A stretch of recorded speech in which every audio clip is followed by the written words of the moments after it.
बिस्मिल्लाहिर्रहमानिर्रहीम। अस्सलामुअलैकुम। Welcome back to my channel. Pedagogy की आज सेकंड क्लास है और आज जो हम टॉपिक डिस्कस करेंगे बहुत इंपॉर्टेंट टॉपिक है पेडागॉजी का।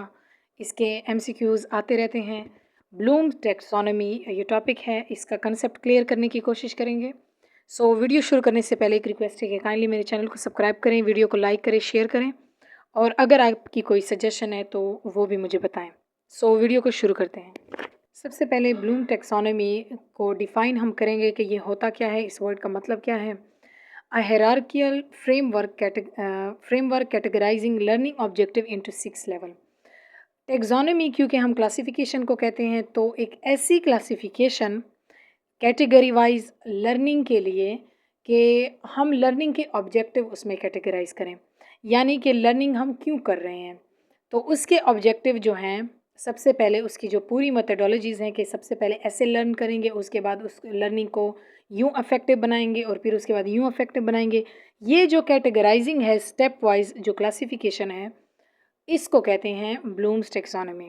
अगेन मैं आपको बताऊं, एक कैटेगरी वाइज जो है क्लासिफिकेशन है लर्निंग ऑब्जेक्टिव्स को क्लासिफाई करने के लिए, ताकि हमें पता चल सके कि इसके एम क्या हैं और इसके ऑब्जेक्टिव क्या हैं लर्निंग के। और इस क्लासिफिकेशन को कहते हैं ब्लूम टैक्सोनॉमी इन पेडागॉजी। 6 लेवल में जब हम इसको कैटेगराइज करते हैं तो वो लेवल्स कौन कौन से होते हैं। सबसे पहले रिमेंबरिंग, किसी चीज़ को रिमेंबर करना, उसके बाद उसकी अंडरस्टैंडिंग, याद करने के बाद उसको अंडरस्टैंड करना, फिर अप्लाइंग, उसको अप्लाई करना, एनालाइजिंग, उसको एवेलुएट करना, एनालाइज करना, देन एवेलुएटिंग, उसका एक रिजल्ट बनाना और फिर क्रिएटिंग, फाइनली उसको क्रिएट करना। ये उसके 6 लेवल्स हैं। इनको हम यूज़ करके लर्निंग ऑब्जेक्टिव को क्लासीफाई करते हैं इनटू कैटेगरीज। नेक्स्ट है कि ब्लूम टैक्सोनॉमी का पर्पस क्या होगा। अगर हम इसकी मकसद पढ़ें कि ब्लूम टैक्सोनॉमी जो है ये फील्ड क्यों इंट्रोड्यूस हुई और इसका मकसद क्या है, तो इसका मकसद है to facilitate learning design, instruction and assessment by providing a shared language and structure for educators to develop and measure student learning outcome.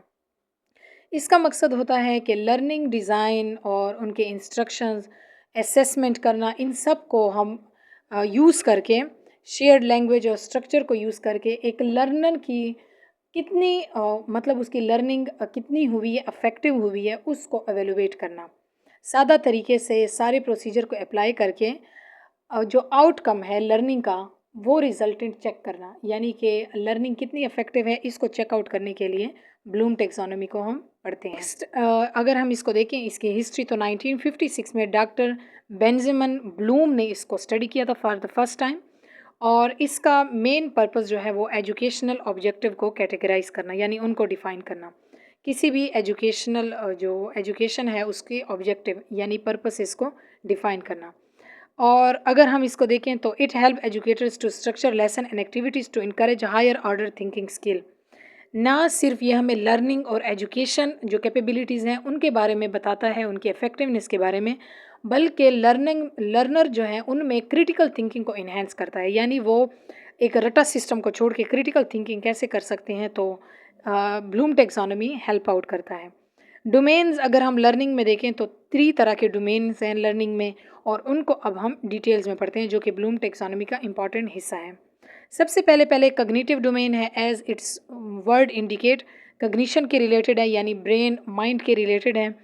तो intellectual skill a student will develop. अब एक स्टूडेंट जो है वो अगर इंटेलेक्ट को use करके कोई स्किल डेवलप कर रहा है, जस्ट वो स्टडी आउट नहीं कर रहा बल्कि उसको हायर ऑर्डर थिंकिंग में डेवलप कर रहा है, तो उसको कहेंगे कग्निटिव डोमेन्स में ये आता है। और वो कितने स्टेप्स को फॉलो करके ये करेगा, यानी कग्निटिव डोमेन्स में कितने स्टेप्स आते हैं, तो कग्निटिव डोमेन में वही 6 स्टेप्स आते हैं। सबसे पहले हम किसी चीज़ को रिमेंबर करेंगे, उसके बाद उसको अंडरस्टैंड करेंगे, देन उसको अप्लाई करेंगे, फिर उसको एनालाइज करने के बाद एवेलुएट करेंगे और फिर फाइनली उसको क्रिएट करेंगे। ये प्रोसीजर फॉलो करके हम कग्निटिव डोमेन में इसको यूज़ करते हैं, यानी कि क्रिटिकल थिंकिंग को एक लर्नर में, एक स्टूडेंट में इन्हेंस किया जाता है। नेक्स्ट जो सेकेंड इसका डोमेन है वो है affective domain. Affective domain involves learning to या learner to deal with emotions, feeling and attitude and how to handle it.